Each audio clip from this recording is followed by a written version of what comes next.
Pardon the interruption, but I'm Mike Wilbon's Friday has one F, but you know what has two? Fill in Frank. Wow. That's two, Mike. We're starting off this show like Sesame Street. What are we doing here? Going through the alphabet? Huh? Well, we'll get to Isola eventually. And all the way down, we'll get to Wilbon. We'll get there. Toward the I was bottom. always last. At some Sitting in the back of the room when I was a little kid. Welcome to PTI. Tony tapped out at today's show. So we're here to do his work for him is our great friend, Mr. Frank Isola. Yeah. Can hear them all the way. Two F's somehow. Let's start with the end of the season for the Atlanta Braves. Nick Castellanos hit 2 solo home runs to help the Phillies win last night's game in the division series by the same 3-1 margin. Like last year, the Phillies finished 14 games behind the Braves in the regular season. And like last year, Philly topped Atlanta in the playoffs. Frank, what does this role reversal for the second straight postseason say about the Phillies and about the Braves? It says a lot about the Phillies. They're about as intimidating and as powerful as their fans that fill that ballpark. I mean, Mike, let's think about this. They've won 9 straight playoff games against the National League at home. They're dominant in Philadelphia. And when you talk about power, the Braves led baseball in home runs. They were at hit 11-3 in terms of home runs in this playoff series. The Phillies at this time of year, give them credit. Their pitching was set up right, and that lineup was terrific. And after that tough loss in Game 2, look at the way they bounced back in Game 3, especially Bryce Harper and Nick Castellanos. How good was he in this series? Unstoppable. 7 of 15 he was with all those home runs. Yeah, Frank, and that bounce back that you speak of, I'm glad you brought that up. It speaks to personality to me. Yep. It speaks to a certain spirit that the Phillies play with. And you look, and it starts with Harper. It does, no matter what people may think of Harper. But Harper and Castellanos and Schwarber, it just seems to go throughout that lineup. But let me go back to the Braves for a second. And if we're going to provide them with any sort of excuse, I think you have to look at their rotation, which when they didn't have Morton and Fried, that's a lot to take out. Nobody has 4 starters these days. You're lucky to have 3. If you have 2, you better have them both, and they better be lined up properly with the stars to get you through a series. And then the Braves scored 3 runs over those 3 losses. They get shut out in Game 1. They score 1 run last night. So I'm looking, they got so many things working against them. And that Philly power you talk about, they had as many home runs and as much power in August and September as the Braves did, and we were told their lineup was more potent than the 27 Yankees. That's why stats do lie. So, but I look at it, and I see personality. And I'm just like, you know what? If you ask me who I want to go into a street fight with, the guys with the Philly uniforms on or guys in the Braves uniforms, I'm picking the Phillies for that, Frank. Yeah, and think about this, too. Ronald Acuna, that's the player, Ronald Acuna Jr., that's the player you're looking for to come through on the Braves. He was 143 in the series. Yeah. No home runs, no RBIs. And let's remember, the biggest moment of Game 4, bases loaded in the 7th inning, he hits that shot to center field, and Johan Rojas, he looked a little shaky. It looked like he stumbled a minute because the way the wall is set up out there, he knew that he could be running into it. He made the catch. Give him a lot of credit. That was the moment right there for the Atlanta Braves, right? It was. Absolutely. All right. Baseball Commissioner Rob Manfred says it's too soon for him to judge whether there are problems with baseball's playoff format. The top 5 teams in baseball's regular season combined to go just 1 for 13. Wow. During the playoffs. The first time none of them will appear in a league championship series. The main criticism, of course, that a 5-day break for the top division winners leaves them rusty. Mike, 2 of the bye teams made the LCS last season, so should we see this season as an aberration and give this format maybe a little more time? Frank, I've been going through this all week, so I'm going to sound like a broken record, people who don't want to hear it too bad. The baseball structure is not just the postseason. The structure is broken. They've departed from it so radically from what baseball was meant to be. I don't mean just by the founding fathers, but from 1880, founding fathers, all the way up through the 1990s. So 110 years, baseball was one thing. It valued the 162 games of the regular season. And now it doesn't. It wants to have a postseason party. It used to, proclaim with great haughtiness how it wasn't like the NBA or the NHL, and now it is. And so the more people you throw into this, the more variables, the more pitching and different ballparks, you get random results. So baseball needs to live with it. And it's not just a 5-day break, lay off the rust. That's not the only thing. You have devalued your regular season, Rob Manfred, so live with it. Because you're not going back. You're going to take the extra money. I don't want to hear the excuses. It's not too soon. We know what the postseason is. It's broken. Yeah, Mike, you're 100% right. You look at college football, the NHL, you want to look at European soccer, the regular season means something. And that used to be what baseball was about. Baseball is a regular season sport. Now you're getting to the playoffs and you're having that first round where teams get a bye. Teams are not used to being off for 5 days. Brandon Hyde, the manager of the Baltimore, has said that. Maybe we need 1 or 2 days off, like get our rotation going. But 5 days off, that's not the rhythm of baseball. They're going to have to change, at the very least, Mike, change this. Just reseed. The Diamondbacks should have played the Atlanta Braves. Philadelphia should have been in L.A. playing the Dodgers. Dodgers probably is still going to lose that. Their pitching was a mess. But when you're having this many teams that finish with over 100 wins or teams with 99 wins and not advanced, it's not what the sport was about. I agree with every word you said. Here's the problem. To get rid of the 5-day bye, all they're going to do is add 2 more teams. They're going to go up. Well, they're going to add more teams so nobody will get a bye. It's garbage. What about a single game elimination? What about single game? I guess you could, Frank. So you want to reduce the bye from 5 days to 3? Oh, okay. But that's not baseball. So that, you know what? You made your bed. Get in the damn bed. Just do it. I don't want to hear their excuses. I don't want to hear from Manfred on this. And you know what? Spencer Strider of the Atlanta Braves, give him credit after the game. He tried to be He said, you know what? Yeah. You know what? If instead of making excuses, just be ready to play. It's about you being competitive. Not that simple. You have 5 days off. Not that simple. But at least he's taking that stand and not using it as an excuse. He was a stand-up guy. I'll give him credit. Yep. Baseball gets no credit. They've screwed up the postseason. And they got to live with it. You're 100% That's what right. they got. And people will move on from baseball. Or play 4 out of 7. Play 4 out of 7 then. I get it. We'll be playing into December. Play 4 to 7. Get rid of the off days. Let's move to the NFL, where the Chiefs topped the Broncos in a game as ugly as that score, 19-8. The Chiefs scored just 1 touchdown in 5 trips to the red zone, leading Andy Reid to say, quote, "We strive for something better than what we're doing right now," close quote. And the Broncos were the inverse of what they've been all season. Solid defense, bad offense. Frank, would you rather focus on where the 5-1 Chiefs or the 1-5 Broncos stand through 6? Come on, Mike. With that quarterback and with the record that they already have, you're not going to be worried about the Chiefs. All the Chiefs ever do is they win their division. Hang on, and they play with you in a minute. And they play home playoff games. They've played 11 since he's become the starting quarterback. So I can't judge them on playing Sunday. The next thing you know, they're playing Thursday. They won the game. Ultimately, that's all that matters. This is more about the Broncos. With the head coach, Sean Payton, and you have Russell Wilson at quarterback. Right now, that marriage isn't working out. Where is this thing headed? With the money that Russell Wilson has, and then Sean Payton, let's face it, he has had a rough go here. They're not winning games. How about the timeout he called at the end of the first half? That's crazy. On a 4th down, when you're going to give the ball back and allow the Chiefs to come down the field and get yet another field goal. To me, this is still more about the Broncos and how nothing has changed. And Sean Payton set himself up by killing the previous coaching staff. Now he realizes the trouble that he walked into. The Broncos don't matter. The Broncos are irrelevant.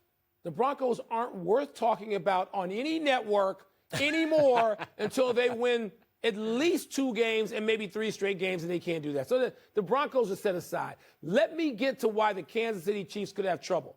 Offensively, where they're only 9th in the league in total offense right now, that's not good enough for them. Let me tell you why. And you wouldn't notice this. It's not the quarterback. Who's calling the plays for the quarterback, Frank? It's not Andy Reid, who may need to go back to it. It's Matt Nagy. You may not remember him, but I do.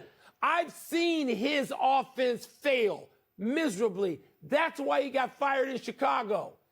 The Kansas City Chiefs better get the responsibility of that offense away from Nagy, and either Andy Reid better do it himself or replace somebody. Remember, he replaced Bieniemy on some level.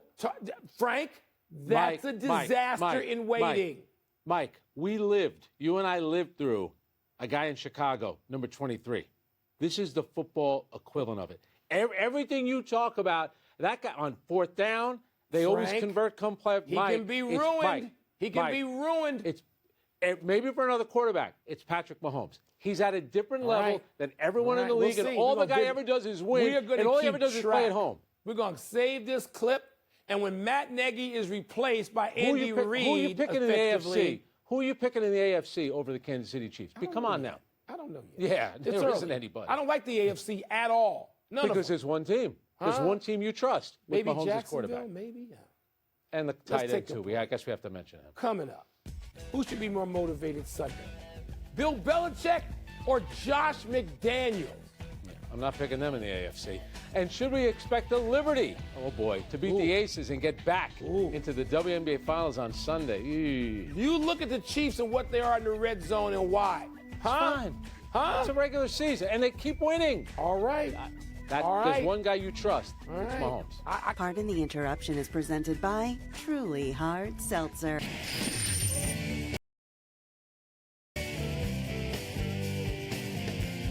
Time to spank Frank and toss up.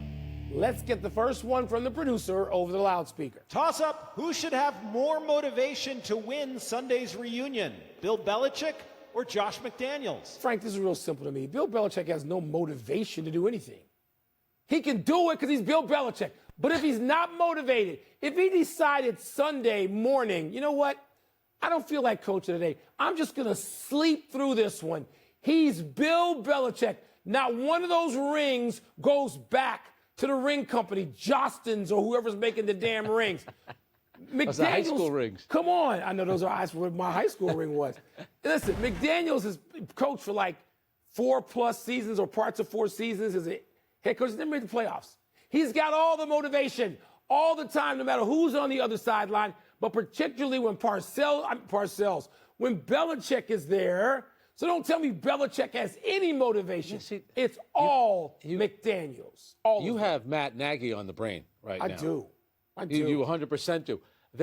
First of all, Bill Belichick is 0-2 against Josh McDaniels. Do I need to remind you how last year ended with the lateral when Chandler Jones caught it, ran over Mac Jones? Do I need to remind you how this ends for Belichick's fingers? Mike, do you know what's happened to the New England Patriots over the last 2 weeks? Yeah. They've lost by 30 points over 7 days. They got crushed. Under Robert Kraft, that had never happened.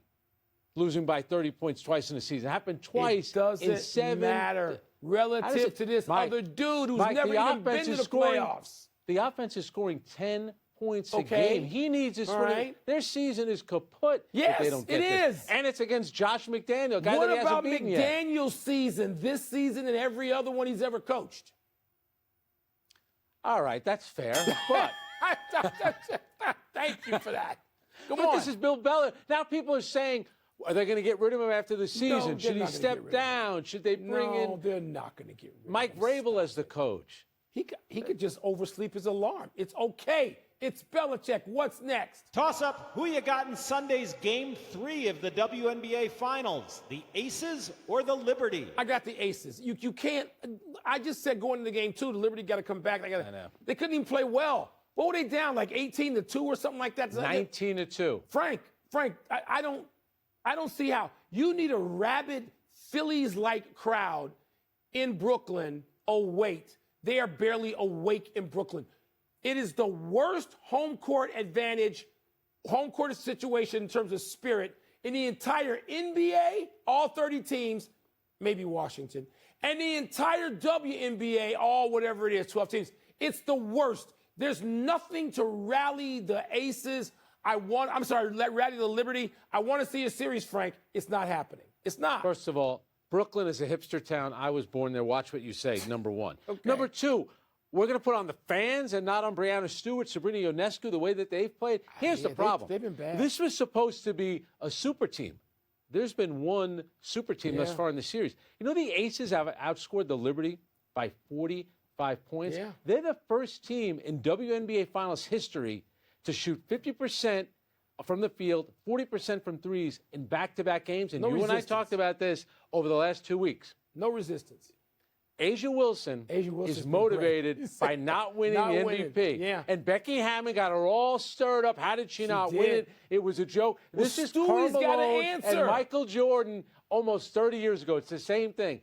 The better player on the better team has whether it's fake or generated from the head coach. That's her motivation. Agreed. To feel that she was somehow slighted, and they have been dominant in this series. Quote the great Frank Isola, that's fair.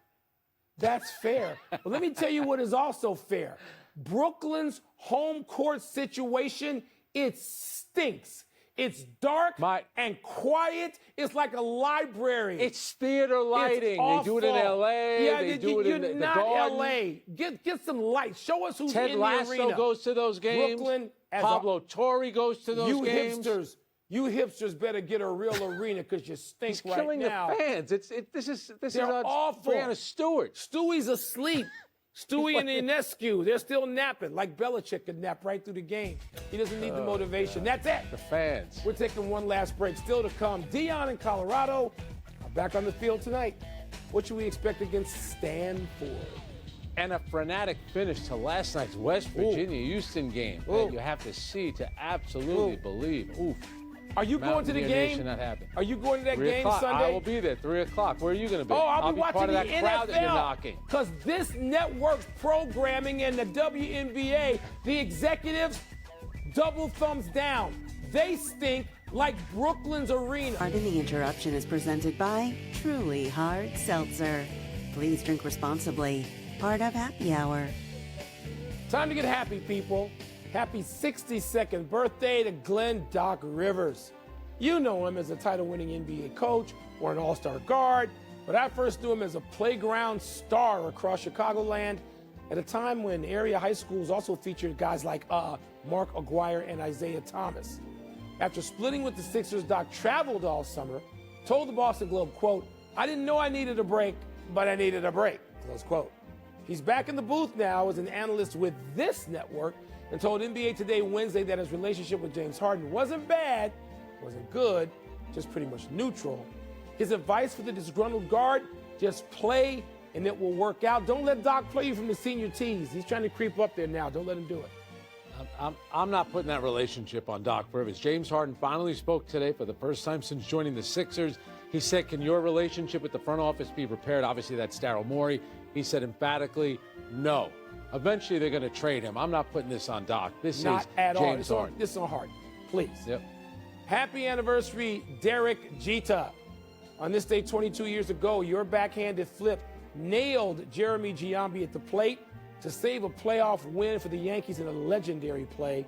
Shane Spencer's throw from right had sailed over 2 cutoff men, but Jeter streaked across the infield to field the ball himself and flip it to Jorge Posada just in time. Yankees manager Joe Torre told SNY.com the team actually practiced this play in spring training. Come on now.